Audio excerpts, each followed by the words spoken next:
Hey everyone, ये है voice with Warikoo, मेरे यानी अंकुर वारिकू के साथ। इस इंग्लिश पॉडकास्ट सीरीज में मैं बहुत सारी चीज़ें कवर करता हूँ।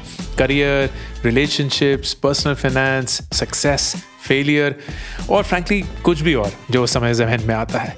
हर हफ्ते थर्सडे को आपके फेवरेट पॉडकास्ट प्लेटफॉर्म पर एक नया एपिसोड, वॉइस विद वारिकू। 24 साल की उम्र में मुझे ऐसा लगता था कि मैं 40 साल का हूँ, क्योंकि हर एक जवान इंसान को लगता है कि वो ऑलरेडी बूढ़े हो चुके हैं। और मुझे भी ये लगता था कि मैं बूढ़ा हो चुका हूँ, जिंदगी खत्म हो गई है। मैं अपने दोस्तों को देखता था, वो जिंदगी में इतने आगे बढ़ चुके हैं, मैं अपनी जिंदगी में अपनी जद्दोजहद में फंसा हुआ हूँ, कोई आइडिया भी नहीं है मैं क्या कर रहा हूँ। बहुत मुश्किल समय था। लेकिन फनी इनफ आज मैं करीब 44 साल का हूँ और मुझे ऐसा लगता है कि मैं 28 मैक्सिमम 30 साल से एक दिन भी और ज्यादा बूढ़ा नहीं हूँ। मुझे ऐसा लगता है कि मैं अभी शुरू ही कर रहा हूँ। इतना कुछ है लुक फॉरवर्ड करने के लिए। मैं खुद से बहुत खुश हूँ।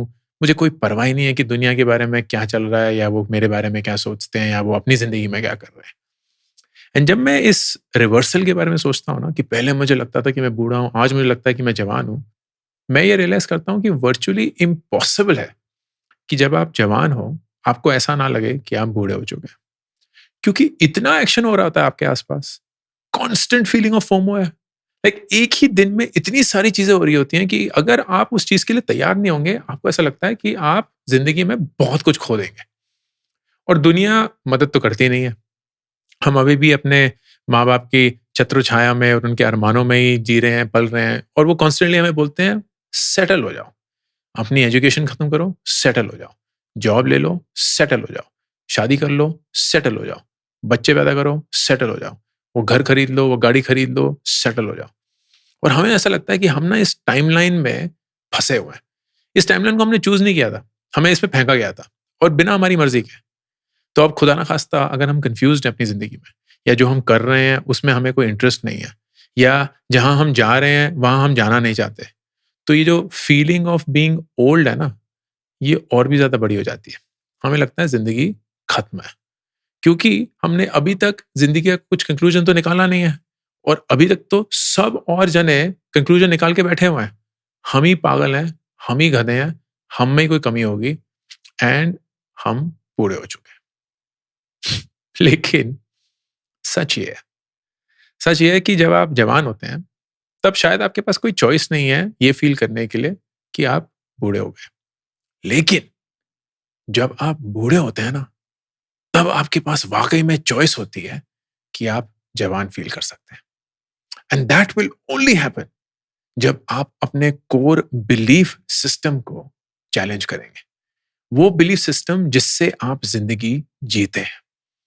मेरी जिंदगी में मेरे बिलीफ्स थे। मुझे यकीन था कि यूएस सिर्फ एक तरीका है एक बहुत खूबसूरत जिंदगी जीने का।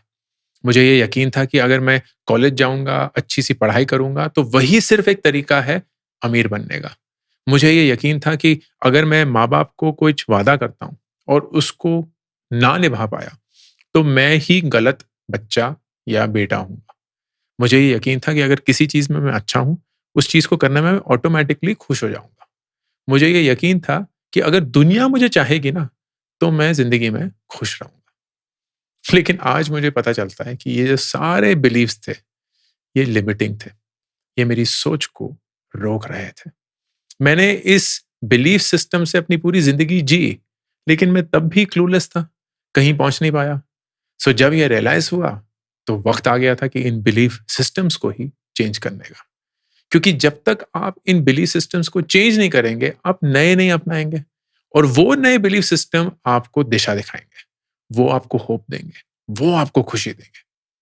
मुझे पता है कि मेरी ज़िंदगी में अभी भी कुछ बिलीफ सिस्टम्स हैं जो मेरी सोच को रोकते हैं, लेकिन अच्छी चीज़ ये है कि मैं कॉन्स्टेंटली उनको परख रहा हूँ, चैलेंज कर रहा हूँ, क्वेश्चन कर रहा हूँ। एंड आपको भी दोस्त यही करना है। अपने आप से ये पूछना है कि मेरे ऐसे कौन से विश्वास हैं जो मुझे रोकते हैं, जो मुझे आज़ादी नहीं देते हैं। तुम बूढ़े नहीं हो दोस्त, तुम्हारे सामने एक बहुत लंबी खूबसूरत ज़िंदगी है, और एक ही है, और वो अभी शुरू ही हो रही है। All the best. अगर आपको इस हफ्ते का एपिसोड अच्छा लगा हो तो प्लीज़ अपने प्लेटफॉर्म पे इसको रिव्यू करना मत भूलिएगा and do subscribe to voice with Warikoo. हर थर्सडे एक नया एपिसोड आपके फेवरेट पॉडकास्ट प्लेटफॉर्म पर।